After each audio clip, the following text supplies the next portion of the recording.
I'm Debbie Bell-Hosking for Finextra TV here at EBAday 2024 in Lisbon, and I'm joined by Marc Corbalan of Visa, and we're talking about advances and strategies in fraud detection.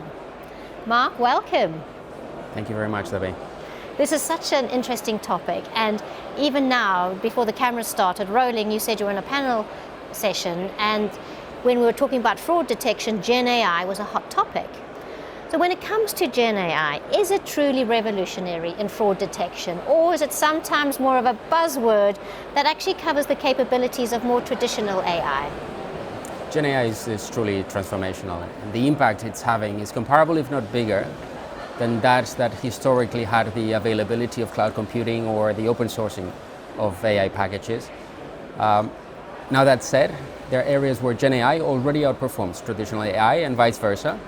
Gen AI is really strong when you have big data sets with strong patterns in it. That is why it's really good when it comes to text, voice, images, task automation. And now on the flip side, traditional AI still outperforms Gen AI with numbers and with fraud scoring. And this is why as of today, June 2024, Gen AI still struggles with numerical data with weak patterns in it, which is what fraud generally looks like. This does not mean that Gen AI doesn't have a strong role to play in fraud detection. For instance, Gen AI is really good at describing the reasons why a transaction is risky in a language that is easily understandable by a consumer or by a fraud analyst at a bank. So in summary, a very strong transformational technology. Gen AI is also in fraud, and what we're going to see in the near future is end-to-end solutions that combine traditional and Gen AI to have better outcomes in the fight against fraud. That's so interesting, because normally people always just talk about Gen AI, but actually the combination of both has been interesting to hear from you. So why would you say it's important for banks to follow, or even better yet, to participate in pilots like Pay UK fraud detection experiment?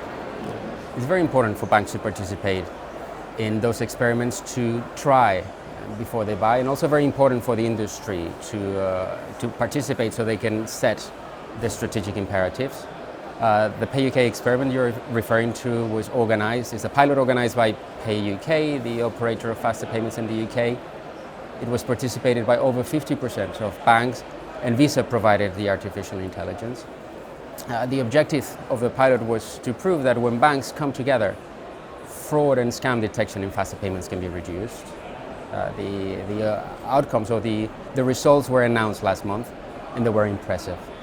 Impressive in that when banks came together and artificial intelligence could see network level data, fraud and scam losses could be reduced by over 50%. Now, additionally, when Visa in the pilot connected faster payments data with card data, we could see another impressive result in terms of increase of detection of fraud and scams. So lots of reasons to feel positive about this type of experiments and for the impact that they can have moving forward. It's interesting because you're talking about collaboration of banks in fighting fraud, and we've spoken about Gen AI. So where is the next big focus in the fight against fraud? Is it Gen AI? Is it bank collaboration? Is it changes in regulation, or is it public awareness? Or all of the above? Obviously, for these big systemic issues, a multi-layered approach is needed. I guess that if you have to rank order them, number one has to be bank collaboration. We just discussed the results of the Pay UK pilot, very impressive.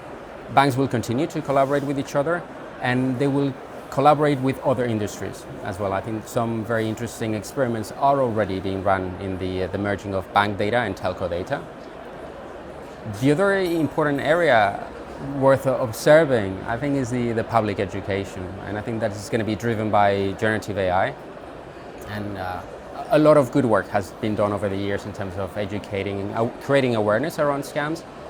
This next step change is going to be driven by the ability of Gen AI to explain the risks of very individual transactions in a language that potential victims can understand, so hopefully breaking that spell that is cast by scammers on victims and when it comes to making these payments.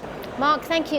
I always find this discussion so interesting, and it's been lovely to talk to you. Thank you. Thanks for having me.